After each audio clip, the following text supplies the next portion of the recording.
Doutora, definitivamente eu não consigo entender a diferença entre meação e herança.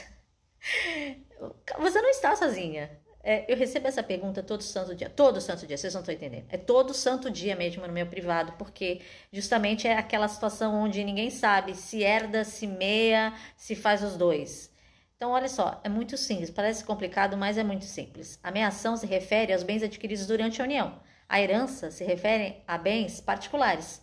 Por isso, quando a gente fala do regime de comunhão parcial de bens, a viúva meia, ou seja, ela tem direito a 50% dos bens adquiridos durante a união. Já são dela, né? E os outros 50% pertencem ao filho, né? Aos pais do falecido. E nos bens particulares dele, aqueles havidos antes da união, ela herda. Então, na comunhão parcial de bens, a viúva é meeira dos 50% dos bens adquiridos durante a união e herdeira dos bens adquiridos antes. No regime de separação total de bens, não existe meação. Por quê? Porque não existe o mútuo, a colaboração mútua durante a união. Cada um cava no seu buraco, eu sempre falo isso, né? Então não existe meação. Agora existe herança, por quê? Aquele não tem os bens particulares, os bens não se comunicam na separação total de bens. Então os bens não são particulares, a viúva herda, o viúvo herda.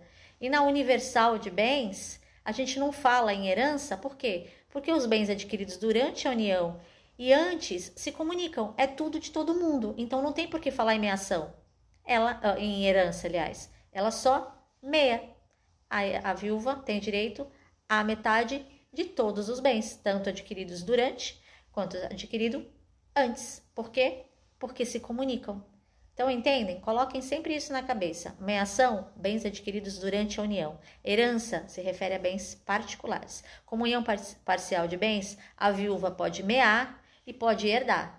Na separação total de bens, a viúva só herda. E na universal de bens, a viúva só meia. Entenderam? Acho que agora deu, hein? Acho que agora deu. Meu nome é Luciane Casanova, eu tô aqui para defender os teus direitos.